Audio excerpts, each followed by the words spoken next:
It was the kind of quiet suburban morning that hides heartbreak behind its stillness. April 5th, 2023, a spring day in Northbrook, Illinois. At first glance, the home on Pine Hollow Drive looked perfectly ordinary. A two-story house tucked between maple trees, the kind that whispered of peace and family. But inside, behind drawn curtains and a locked door, something unspeakable had already happened. When police arrived just after 10:30 a.m., responding to a welfare check, they expected a domestic dispute or perhaps a medical emergency. Neighbors had grown concerned after noticing that the garage door had been open since dawn and the family car hadn't moved all morning. They were not prepared for what they would find. The officers entered through the back door, calling out names as they moved through the kitchen. James? Ella? The air was still. There were no signs of struggle, no broken glass, no overturned furniture. Everything appeared disturbingly calm. Then, in the living room, one officer noticed a handwritten letter left neatly on the table. It was addressed to Ella's mother. The handwriting was deliberate, almost too neat. The tone, as investigators would later describe it, was chillingly composed. It read, in part, "I cannot imagine myself and Ella going through this nonsense for the rest of our lives. This is the only way I can see peace." Those words would soon become infamous, not just for what they said, but for what came next. Upstairs, in the small bedroom painted soft pink and white, police found 3-year-old Ella Kruger lying motionless in her bed. The stuffed giraffe she slept with every night was still clutched in her hand. And beside her, hanging from the porch beam outside the same window, was her father, Professor James Kruger, 47 years old, a respected lecturer, researcher, and by all appearances, a devoted father. The scene froze investigators in silence. What they were seeing was not a random act of violence, not the chaos of an argument turned deadly. It was something far darker, premeditated, deliberate, and wrapped in the soft disguise of father's love twisted by despair. News would travel fast. Within hours, the quiet street became crowded with police vehicles, news vans, and stunned neighbors. Reporters spoke in hushed tones about a tragedy no one saw coming. But behind that easy explanation lay a story of slow psychological collapse, a story of bitterness, obsession, and control. To understand how a respected university professor, a man once admired for his intellect and calm demeanor, could murder his own child, you have to step back months before that day. Because this wasn't an act born overnight. It was the end of something that had been breaking for years. James Kruger had been, by all accounts, an accomplished man. He held a Ph.D. in psychology, taught behavioral science at Elmhurst University, and was known for his articulate lectures and quiet confidence. Colleagues described him as precise, rational, a man who believed deeply in logic and the science of the mind. But privately, his life had become anything but logical. His marriage to Natasha Kruger had fallen apart in the years leading up to the tragedy. What began as a partnership of equals had devolved into a series of bitter court hearings, accusations, and emotional warfare, the kind that leaves no one untouched, least of all a child. At the heart of it all was their daughter, Ella. Friends of the couple would later recall that Ella was the light in both their lives. A bright, curious child with curly hair and a soft laugh. She loved drawing suns and flowers and calling her parents her best friends. But as the custody battle deepened, Ella became the battlefield itself. James had grown obsessed with the idea that he was being erased from his daughter's life, that Natasha was manipulating the system, poisoning Ella against him, and stripping away his identity as a father.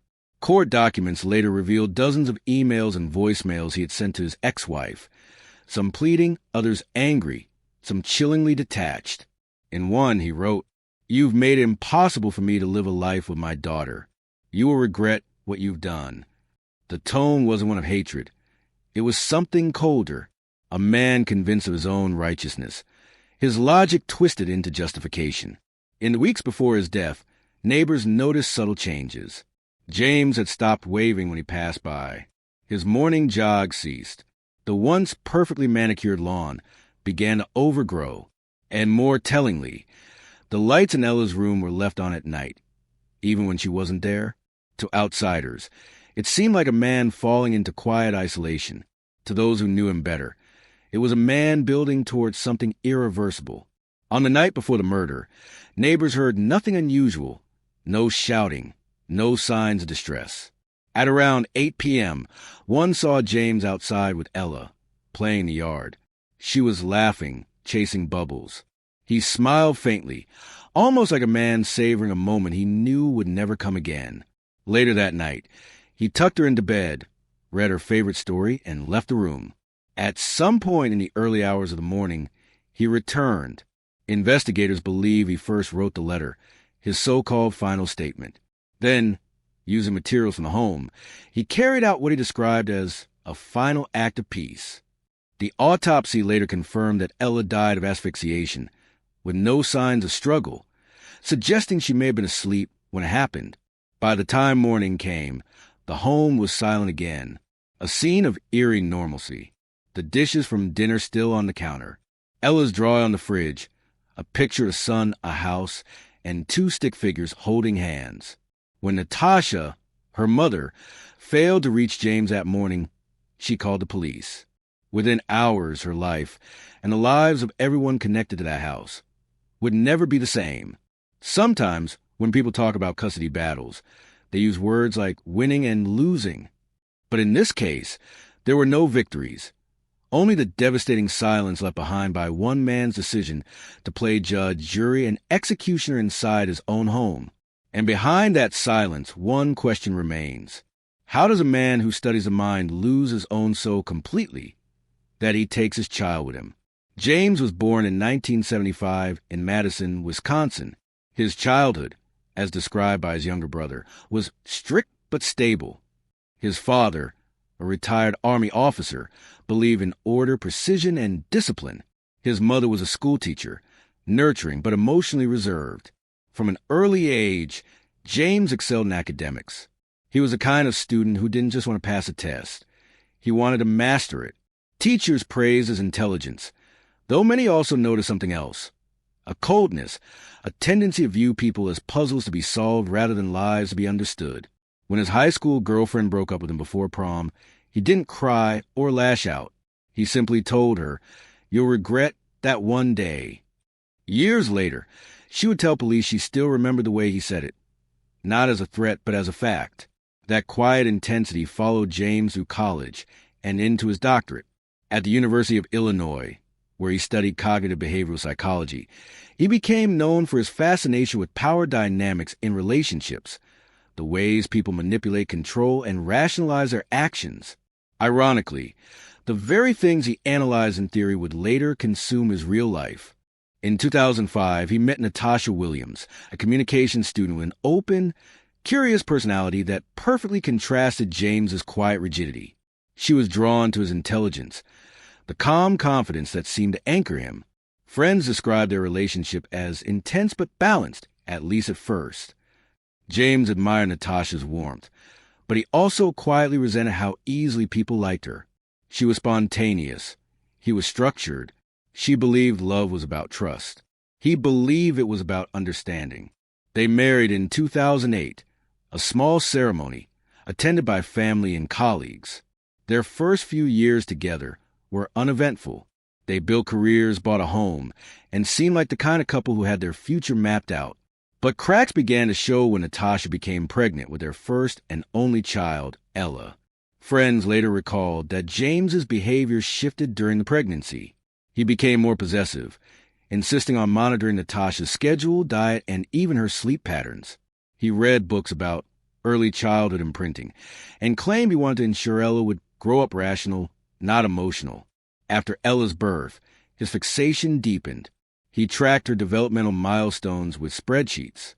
He filmed every first word, every nap time. But when Ella began showing the normal affection and dependency that toddlers have for their mothers, James grew quietly resentful. Natasha once confided in a friend, saying, "He loves her, but it feels like he's studying her, like she's one of his research subjects." It wasn't abuse, not yet, but it was control disguised as care. By 2018, their marriage was fracturing under the weight of James's perfectionism. Natasha accused him of emotional manipulation, of using his intellect to win every argument. He accused her of irrational behavior and emotional sabotage. To outsiders, they were just another couple struggling to stay together. But those who spent time with him noticed that James's charm seemed to fade when things didn't go his way. He became passive-aggressive, occasionally cruel in subtle ways. He'd say things like, "I'm not angry. I'm just disappointed you can't see how wrong you are." By the time Natasha filed for divorce in 2020, James had already begun keeping meticulous records of her texts, emails, and social media activity for evidence, he claimed. He believed he was preparing for a fair fight. What he was really doing was building a case in his mind, not just against Natasha, but against the world that he believed had turned on him. When custody proceedings began, James's demeanor changed completely. He started missing work. He withdrew from colleagues, stopped publishing research, and became increasingly preoccupied with court filings and visitation schedules. To the court, he appeared calm, polite, well-spoken, the picture of a reasonable parent. But in private, his messages to Natasha became darker. "You're taking away the only thing that makes my life meaningful. You think you've won, but this will end in tragedy." Each message was more detached than the last, as though he were narrating his own descent in real time. In the months leading to the murders, James had begun seeing a therapist, not voluntarily, but as part of a custody recommendation. But instead of healing, he treated therapy like another battleground. He dissected questions, challenged interpretations, and turned every session into an intellectual debate. His therapist, in her final session notes, later obtained by police, wrote, "Patient exhibits classic signs of narcissistic injury and potential delusional ideation regarding perceived injustices. He views himself as both the victim and the moral authority in all conflicts." Those words were written just 2 weeks before the tragedy. In early April 2023, James began telling colleagues that he was taking some time off to focus on family matters. He stopped responding to department emails. One of his students later recalled seeing him on campus the week before, standing outside the psychology building, staring into the distance for nearly 10 minutes, motionless. When she approached and asked if he was okay, he smiled faintly and said, "Everything will make sense soon." The days before the murder now seemed painfully clear in hindsight. James withdrew large sums of money from his account. He deleted his social media. He bought a small journal, which investigators later found on his desk, filled with dated entries, each one shorter and darker than the last. The final entry was written on the night before the murders. It read, "I have failed to protect what was most precious. The system has won. I will not let it keep her." The next morning, the world saw the final act of a man who believed he was right, even as he destroyed the very thing he claimed to love. It's easy to paint monsters as madmen, unpredictable, broken beyond reason. But James Kruger wasn't a monster in the shadows. He was a man people trusted, a man who lectured about the human mind while quietly losing his own. He believed he was ending pain. Instead, he became the very source of it. Divorce can be a storm, messy, painful, and often unfair. But a custody battle, that's something darker. It's not about money. It's about possession. And in James Kruger's case, it became an obsession that swallowed everything else.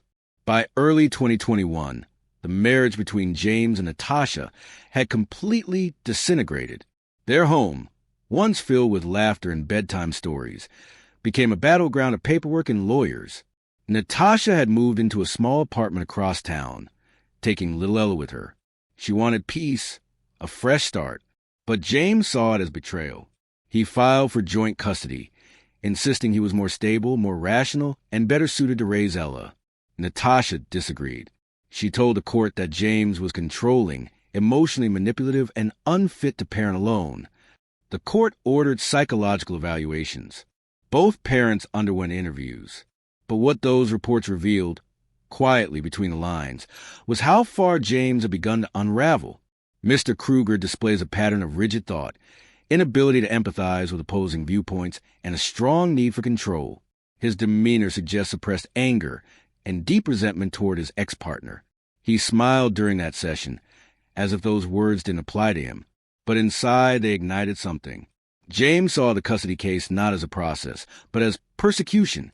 Natasha's attorney later recalled that during one court hearing, James sat completely still, never breaking eye contact with his ex-wife. When she described the emotional toll of their marriage, he whispered under his breath, "Lies." When the judge granted Natasha primary custody and James weekend visitation, he barely reacted. He simply stood, thanked the court, and walked out. But on a security camera in the courthouse parking lot, he can be seen gripping his car door so tightly that his knuckles turned white. Over the next several months, James's mental state deteriorated quietly, efficiently. He became consumed by the idea that the system was rigged against fathers. He joined online forums, quoting statistics about custody bias.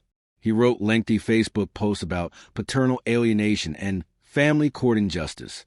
One post, later deleted, read, "They say mothers nurture and fathers provide. What they don't tell you is that when a father wants to nurture, they call it control." That single post received 2 likes. But for James, it wasn't about attention. It was a manifesto, a declaration that he was losing faith in everyone except himself. Natasha noticed the shift immediately. His tone became colder in emails. He began showing up early or late to custody exchanges, always pushing the limits of the court order. Sometimes he questioned her parenting choices in front of Ella, telling their daughter that Mommy doesn't understand how life works. Natasha told a friend that she had started to fear him, not because he yelled or threatened her, but because of the calmness. "It's like he's planning something," she said. "He's polite, but there's something behind his eyes, like he's already decided how this ends." In one of the most haunting pieces of evidence collected after the murder, investigators found a recorded conversation James had secretly made during one of his supervised visitations with Ella. He left a small recorder on the table while they played. At first, the recording was innocent. Laughter, blocks clattering, Ella's little voice asking questions about her toys. But then James's tone changed. "Do you love Daddy?" "Yes," she giggled. "Even if Daddy goes far away?" "Where?" "Somewhere Mommy won't find us." There was silence. Then Ella's soft, confused laugh. She thought it was a game. He didn't. By July, the court had restricted James's visits to every other weekend. Natasha had presented new evidence of his erratic behavior, including multiple late-night phone calls and emails that bordered on threatening. In one message, he wrote, "You're teaching her to forget me, but she'll remember who really cared. Someday, you'll wish you hadn't pushed me this far." Natasha forwarded it to her attorney, who notified the judge. A temporary restraining order was issued, not against visitation, but against unsupervised time. James was furious. He told his colleagues that Natasha had weaponized the court system. He told friends that he was fighting for justice. But to himself, in the journal later found by investigators, he wrote something much darker. "They're erasing me from her life. If I can't have her, no one can. This is mercy." In October, a judge officially suspended his unsupervised visitation rights. The decision was made after a court-appointed therapist testified that James had become increasingly obsessive and was showing signs of delusional fixation. He sat silently as the ruling was read. When asked if he understood, he nodded and said, "You'll regret this." Those were the last words he ever spoke in court. From that day on, James began planning. Meticulously, methodically, he stopped attending faculty meetings. He sold small household items online, things that wouldn't draw attention but would bring in cash. He visited his daughter one final time under supervision, giving her a new book and saying, "Read this when you're older. You'll understand Daddy better." The book was The Giving Tree. By late December, friends barely recognized him. He'd lost weight. He rarely spoke. When one colleague asked how things were going with custody, he smiled faintly and said, "It'll be over soon." The colleague thought he meant the legal battle. He didn't. The descent of James Kruger wasn't sudden. It was slow, calculated, and terrifyingly logical, at least in his own mind. He didn't snap. He prepared. And that's what makes what came next so haunting. It wasn't a moment of madness. It was a conclusion. Sunday, May 1st, 2023. It was an ordinary morning in McChesney Park, Illinois. The sun rose softly over Maplewood Drive, casting pale light across quiet homes, parked cars, and trim lawns. Inside one of those homes, the home of Professor James Kruger, the curtains were still drawn. Neighbors later said they heard nothing unusual that morning. No shouting, no commotion, no breaking glass. Just the faint hum of a lawnmower down the street, a bird tapping against a window, the sound of a normal day. But inside, something unspeakable was already unfolding. 6:42 a.m. James Kruger's phone pinged with a text message. It was from Natasha, his ex-wife. "Good morning. Just confirming I'll pick Ella up at 4. He didn't reply. Investigators later found the message still unread on his phone, though forensic analysis showed he did see it. He simply chose not to respond. 7:15 a.m. James was in the kitchen.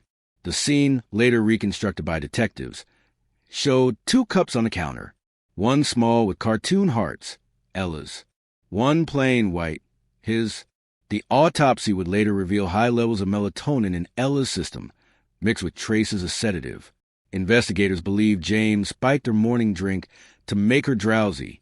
In her favorite pink pajamas, she climbed onto the couch beside him and drifted to sleep, while a children's show played softly in the background. 8:03 a.m. James walked into his study. He sat at his desk, opened his laptop, and typed a short email addressed to his university department chair. "Taking indefinite leave. Please cancel my lectures. Details soon." He sent the email, then opened a new document. The title, Final Statement. What followed was a 1,400-word letter, part confession, part justification, part love note to his daughter. It began with the words, "This world has failed me. It has failed us both," and ended with, "When you find us, please bury us together. She was my heart. I couldn't let her live in this broken world." 8:41 a.m. He printed the letter, signed it with a pen, and placed it on the coffee table next to Ella's favorite stuffed bear. The same bear she always carried during custody exchanges. The one Natasha had given her for her 3rd birthday. 9:02 a.m. A neighbor saw James briefly step outside to retrieve the Sunday paper. He waved politely, said good morning, and went back inside. The neighbor later told police.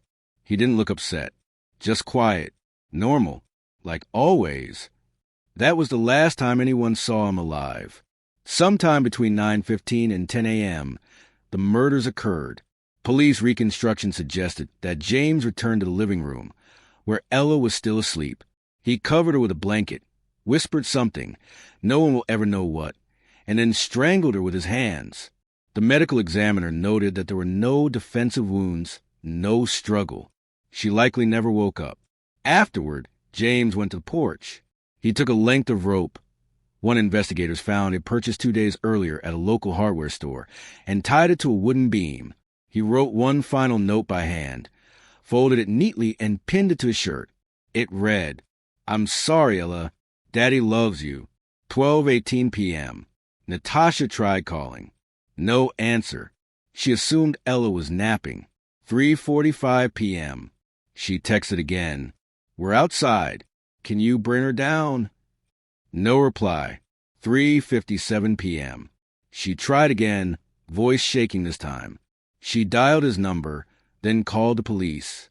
4:09 p.m. Deputies arrived at the property for a welfare check. The door was unlocked. Inside, everything was still. The faint smell of coffee, the quiet hum of the refrigerator, and the sound of a TV looping through an animated credit scene. In the living room, they found Ella's body under the blanket. On the porch, James, hanging. Still, the lead detective later said in his report, there was a sense of calm that didn't belong there, like the house itself hadn't realized what had happened. When Natasha arrived, officers held her back as she screamed from the driveway. Neighbors remember her voice echoing down the street, a single cry that grew into something primal, something no words could ever hold. The scene was processed for over 12 hours. Officers found a printed letter, his computer still on, and the child's cup half empty on the counter. Everything was deliberate, planned, calculated. No drugs in his system, no signs of fight, no struggle, just silence, and a note that blamed everyone but himself. Excerpt from the final letter. Natasha, you destroyed our family. The court empowered you to take my daughter away. You left me no peace, no purpose. This is mercy. Now she'll never feel your poison. I hope you live with this for the rest of your life. In that letter, James Kruger painted himself as a victim, the savior, and the judge. He called it mercy. But mercy doesn't take life. It preserves it. And when investigators read those words, even the most seasoned officers said they'd never seen such controlled cruelty. That night, after the bodies were removed, a single detective stood alone in the empty house. He looked at the small pink cup on the counter. He looked at the stuffed bear on the table. And then, as he would later write in his report, for the first time in my career, I left a crime scene and cried in my car. The story of James and Ella Kruger is not just about a father who lost control. It's about a man who believed his pain was more important than his child's life. And when love turns into ownership, even the most intelligent mind can become a weapon. The following morning, the neighborhood on South Kenilworth Avenue was eerily quiet.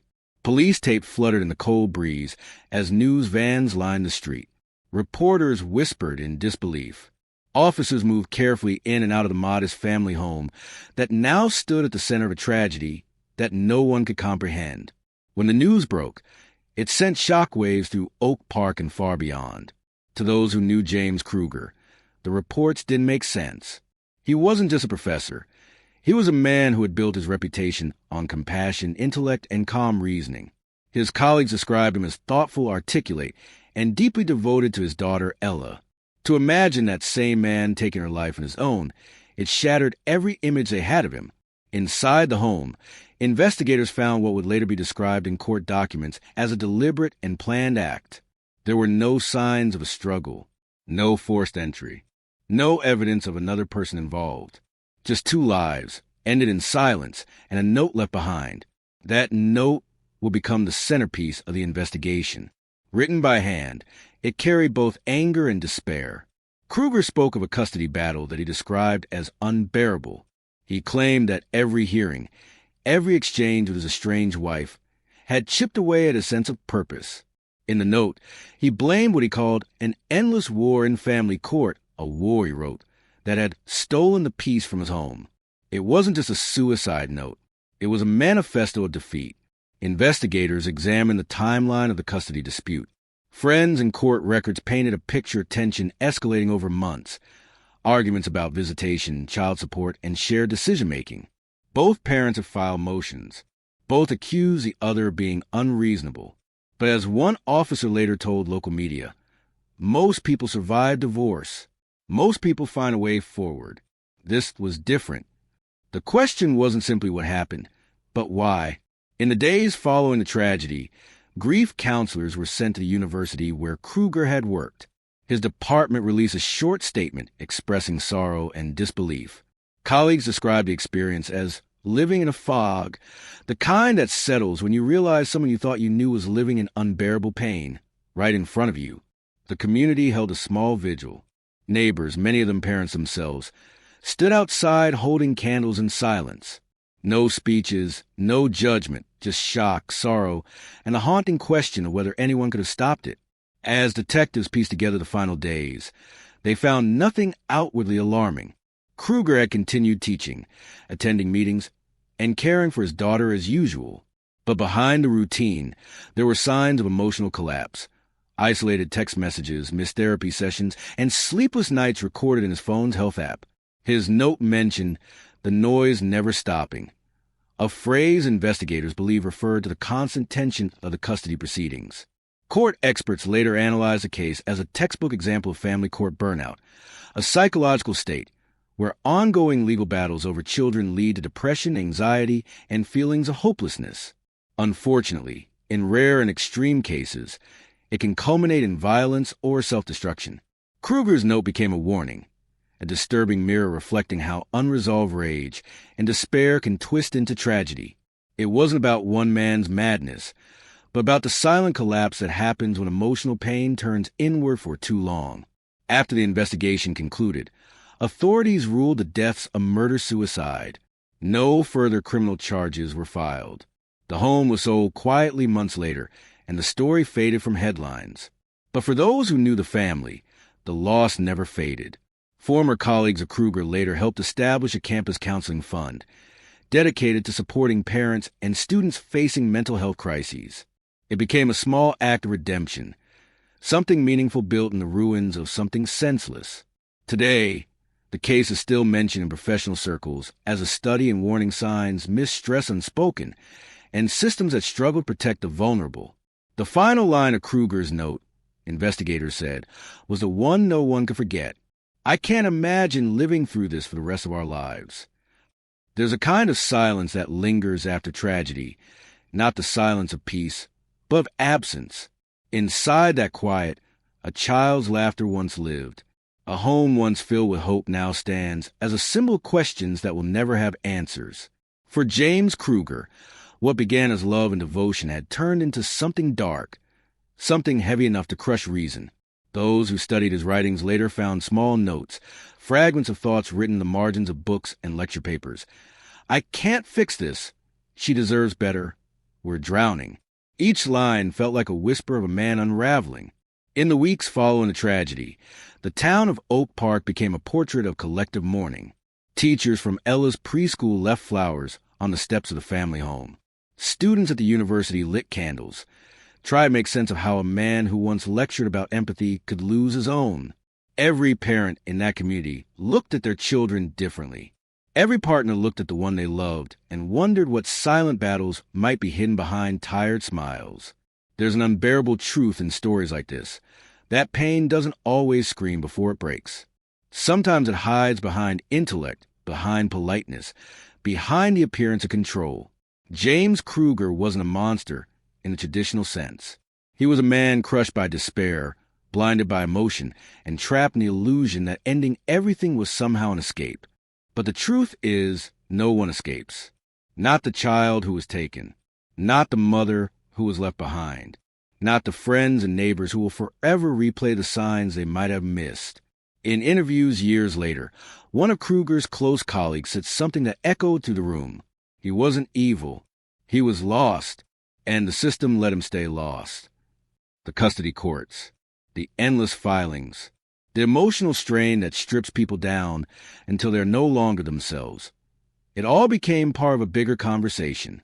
Advocates began calling for mental health screening in family court cases, arguing that prolonged emotional stress without counseling can turn ordinary pain into catastrophe. Some reforms were made, not enough to stop all future tragedies, but enough to make people listen. And somewhere in a quiet cemetery, a single stone bears two names, father and daughter, the same dates forever linked, the same heartbreak forever written into one line of marble. No matter how many years pass, those who remember the Kruger case still speak of it softly, not out of fear, but out of respect, and perhaps guilt, because sometimes the scariest truth isn't what someone does in a moment of madness. It's how invisible their suffering was before it happened. If this story reached you, take a moment to think of those who are struggling silently. Sometimes the difference between life and death is a single conversation, a moment of compassion, or a call that comes just in time.